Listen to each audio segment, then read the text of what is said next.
Olá, boa tarde, a paz seja convosco. Meu nome é Michel Vinagre, pastor da Igreja Batista Alfa e Ômega. Estamos aqui nesse dia maravilhoso, esse dia que fez o Senhor, dia 13 de maio de 2021. Vou beber um pouquinho d'água para estar trazendo a palavra de Deus, estudo de Gálatas. Nós paramos em Gálatas 1,13.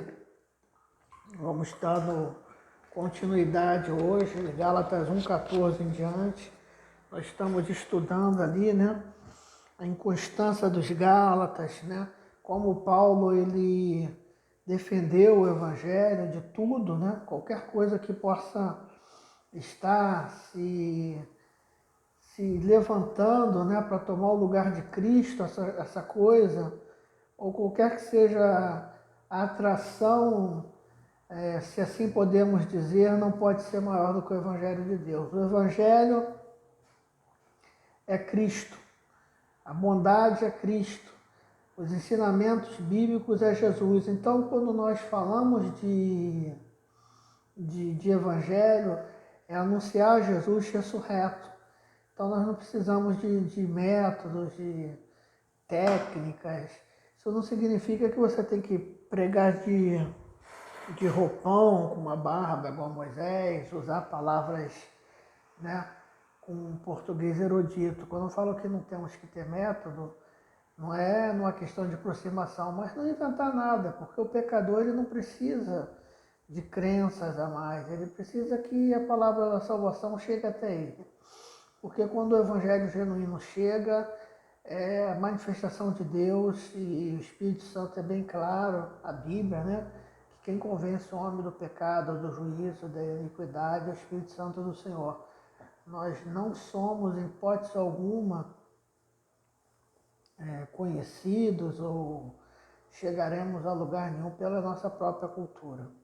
Salvo isso, queria ler Gálatas 1,14, que diz assim: E na minha nação excedi em judaísmo a muitos da minha idade, sendo extremamente zeloso das tradições dos meus pais. Para a gente continuar, a gente tem que só retroagir um versículo, que nós estávamos mostrando que a igreja de Gálatas estava sendo perturbada porque os judeus recém-convertidos estavam sendo ali a mesma prática de negociação que Satanás tentou com Faraó e Moisés. Olha, pode adorar, mas deixa as crianças. E no mundo espiritual, na nossa vida, nós aprendemos que nós somos pessoas que temos que ser humildes, temos que ser tolerantes, temos que saber que somos sujeitos ao erro, mas no mundo espiritual é um mundo que não foi feito para ser cedido, Ali é tudo ou nada. E Satanás às vezes quer negociar. Não, pode aceitar Cristo, mas mantenha as tradições judaicas. E não é negociável isso. Na época era isso, hoje são outras coisas, Hoje, muitos dos hábitos que a Bíblia condena, algumas pessoas querem colocá-los como em harmonia com a vida social e com o Evangelho. E não pode ser, o Evangelho de Deus é um. Então, se você vê, se a gente recuar um versículo, 3 diz: Pois já ouviste qual foi antigamente a minha conduta no judaísmo, como sobremaneira persegui a igreja de Deus e assolava. Então, Paulo está falando, eu era um assolador da igreja, Eu era uma pessoa defensora desse rito todo, mas Jesus mudou muito a minha vida. Aí, no 14, ele diz, que nós lemos, E na minha nação excedi em judaísmo a muitos da minha idade, sendo extremamente zeloso dos trabalhos de meus pais. Versículo 15. Pois quando aprove a Deus que desde o ventre da minha mãe me separou e me chamou pela sua graça, revelar seu Filho em mim, para que o pregasse entre os gentios, não consultei nem carne nem sangue. Então Paulo falou, olha, todas essas coisas, todos esses rudimentos, só faziam efeito a mim antes da revelação de Jesus. Porque quando Deus me separou, me chamou pela sua graça e revelou Cristo à minha vida, Paulo não foi consultar carne e sangue, ele estava se referindo ao quê? Ele como judeu, da tribo dos fariseus, da tribo de Benjamim, ele não foi consultar nada disso. porque nada mais importava. E eu acho que hoje a gente está com muitos títulos, é uma opinião muita necessidade de ser pastor, muita necessidade de ser bispo, ser apóstolo, e pouca necessidade de ser servo, serva do Senhor.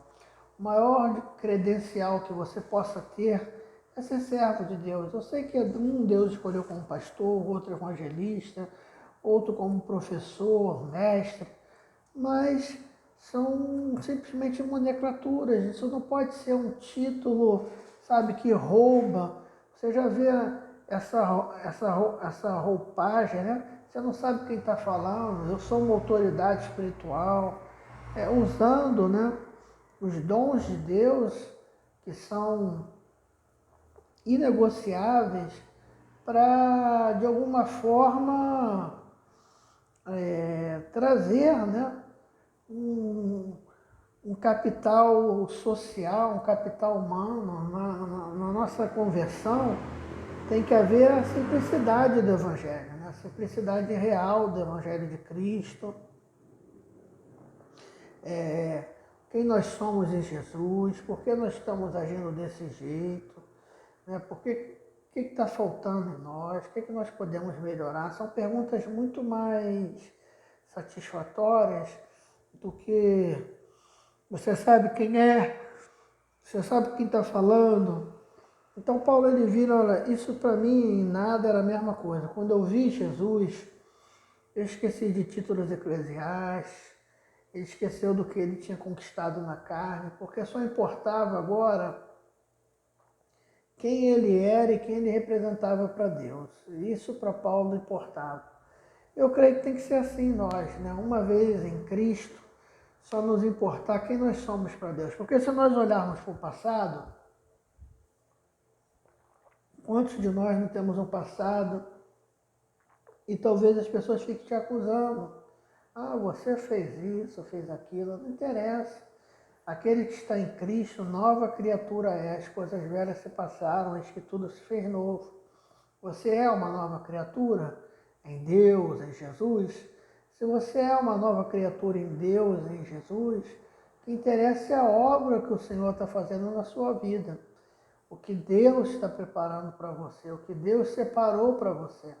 Então é muito relativo isso, entendeu? Outra coisa, não consultei nem carne nem sangue.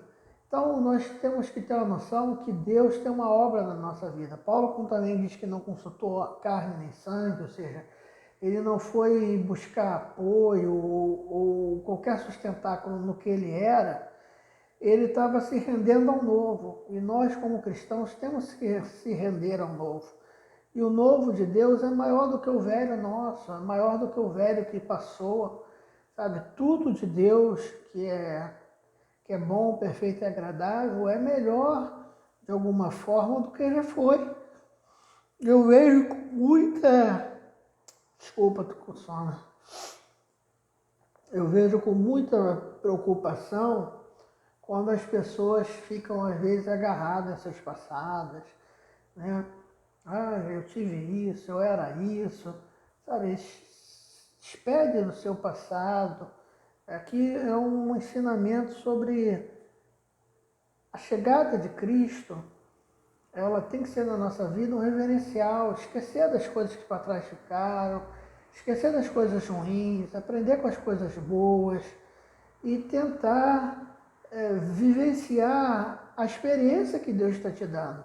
É muito ruim quando uma pessoa chega na igreja e essa pessoa era alegre, essa pessoa era extrovertida, essa pessoa era um exemplo da família, era a pessoa que todos amavam, e ela se torna uma pessoa introvertida, ela se torna uma pessoa religiosa, ela já não ajuda mais ninguém, tudo demonizando, e ela se torna uma pessoa mais feia, sabe? Cristo, onde é Cristo, a Bíblia diz que onde é Espírito do Senhor, ali é liberdade, Jesus é felicidade, Jesus é alegria.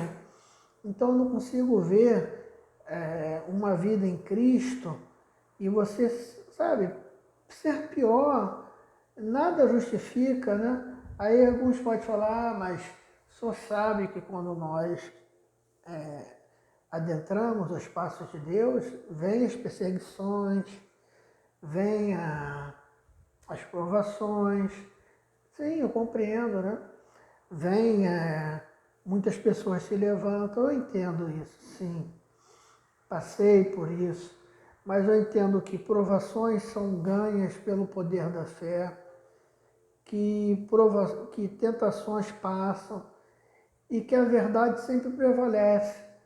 Ou seja, muitas das vezes quando você está correto em Cristo, cai por terra essas tentativas. Eu estou falando de algo irreal mesmo.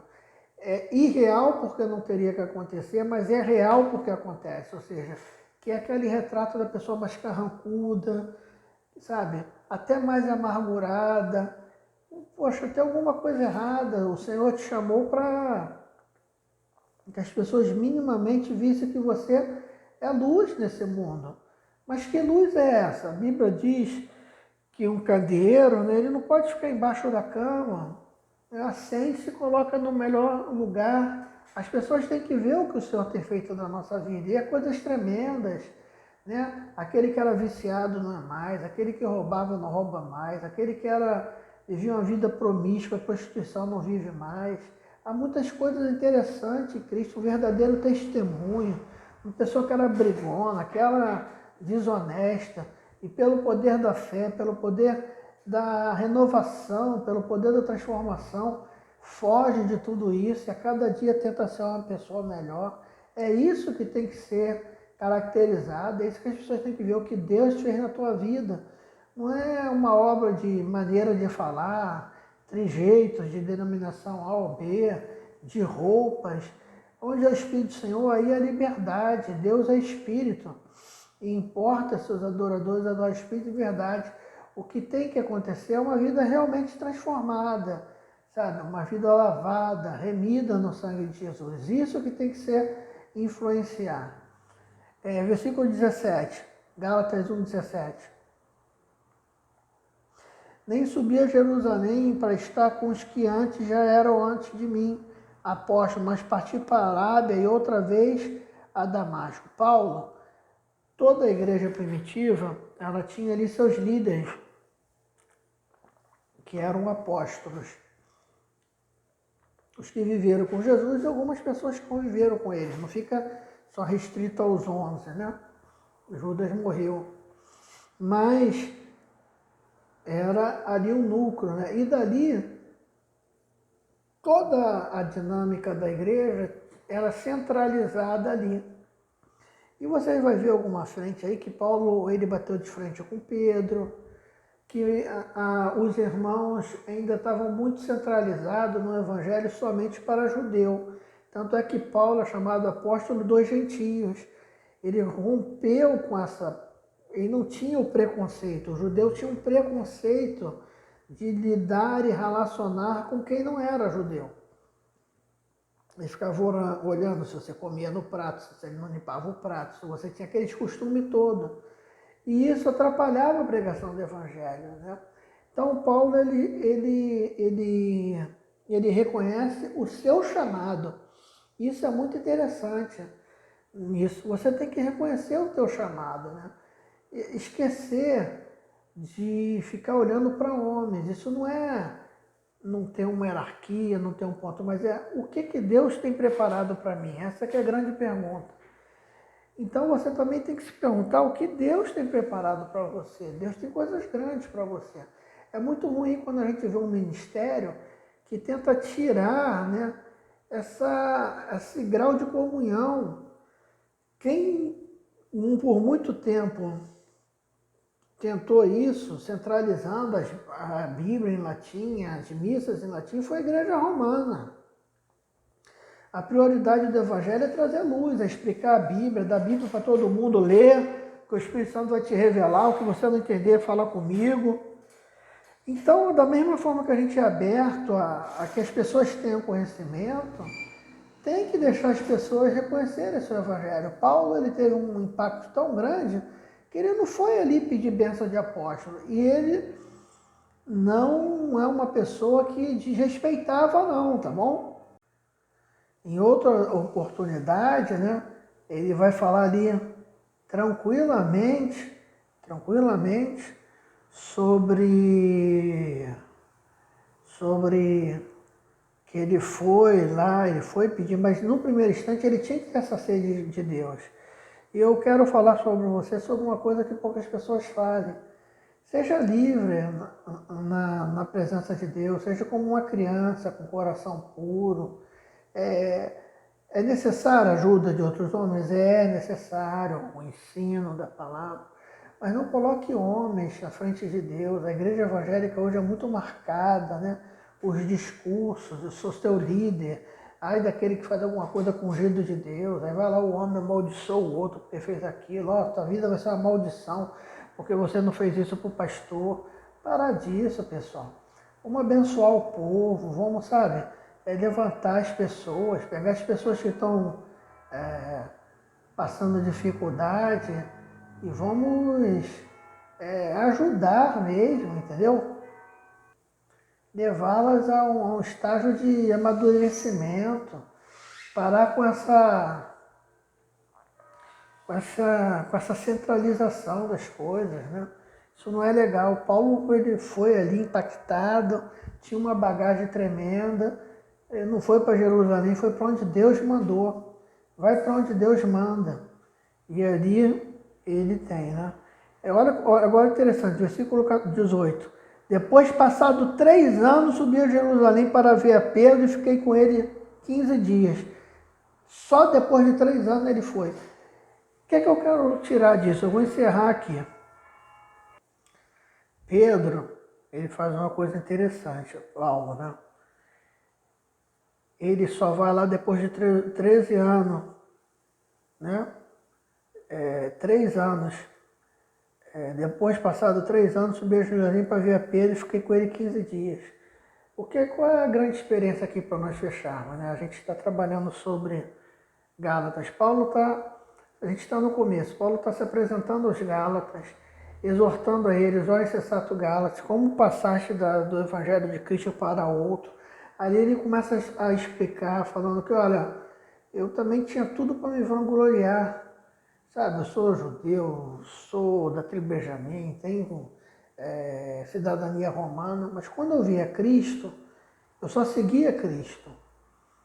Sabe, eu tinha muita coisa para me vangloriar, talvez hoje trabalhando com ele, eu tenho oratória, eu tenho diploma, eu tenho um pedigree, eu sou neto do reverendo tal, mas quando eu olhei para Jesus, eu só olhei para Jesus. Isso tudo que é humano, que possa estar levando a afastar a glória de Deus, eu não fiz. E o caminho que ele seguiu foi o caminho da oração. Tinha um caminho que todo mundo seguia e ele não seguiu. Ele não seguiu esse caminho por ser desobediente ou ele não seguiu esse caminho por ouvir a voz de Deus. Ele foi seguir um caminho. Qual seria o caminho que ele deveria seguir, né? Ir para Jerusalém e se consultar com os apóstolos. E agora, o que é que eu faço? Não. Deus revelou ele, caiu do cavalo, ele foi ali. Se você estudar Atos, você vai ver que ele vai para a casa de Cornélio e lá traz grande revelação sobre a vida dele. Eu acho que não é Cornélio não, fugiu o nome. Depois eu vou pesquisar e falar para vocês. Cornélio foi Pedro, se eu não me engano. Mas ele vai ali aprendendo, né, a palavra de Deus e ele não olha, né, para a carne, para a visão de Cornélio. Vocês acham cura? Estou tentando vir para onde que Paulo, perseguidor é perseguido, fura. Então, resumindo, Paulo ele foi conduzido por irmão. Está aqui Cornélio, mas depois eu vejo exatamente o que foi aqui para vocês. Mas ele não foi ali ficar submetido a, sabe, a estrutura eclesiástica de igreja. Ele foi fazer o melhor de Cristo. Faça a obra de Deus, irmão. A obra de Deus carente nos hospitais, a obra de Deus carente nas favelas, nos presídios. Hoje eu como advogado militante, só a Universal entra nos presídios. Poucas outras denominações entram. Hospitais. Então a gente tem que estar aí na rua, tem que estar onde o pecador precisa, fugir desse centro, né, humano, que é tanta coisa, tantas pessoas afastadas do Evangelho, porque fulano de tal fez isso, fez aquilo. Vamos aprender com Paulo, sabe? A respeitar. Ele voltou lá depois de 3 anos, ficou 15 dias com Pedro, conversaram, trocaram impressões, oraram, mas ele tinha obediência a Deus, ele tinha obediência a um chamado. Eu oro, peço a você que você seja iluminado por Deus, que você siga o seu chamado, siga a obra que Deus fez na tua vida, que você tome as suas atitudes através de oração, através de decisões espirituais, não através de imposições humanas, amém? A gente vai continuar ali depois no versículo 19 em diante, a gente termina por aqui. Quero pedir oração para esses momentos de pandemia, para a Shirley, que está internada, para a dona Rita, né? Pedir aí várias pessoas que chegam para mim, para o Antônio, não meu filho, um filho de um amigo, e pedir a você que, de alguma forma, possa estar orando. Se você tiver algum tipo de pedido de oração, manda para a gente que a gente vai estar orando. Senhor, meu Deus e meu Pai, visita os enfermos, toma a Shirley, a dona Rita, toma cada irmão que está ouvindo essa mensagem agora, estão com dificuldades, estão com pessoas, né, em Cristo, em casa, enfermas. Ó Deus, Deus tão bondoso, por favor, use de misericórdia e de compaixão. Eu entrego nas tuas mãos cada pessoa, cada órfão, cada pessoa com dificuldade financeira, sem emprego. Seja, Senhor, com sua generosidade, seu amor na vida de cada um. Deus, guarda-nos com a proteção, continua a nos ensinar mais da palavra. Essa é a minha humilde oração em nome de Jesus. Amém. Deus te abençoe, irmão. Fique em paz, que Deus fale melhor ao teu coração.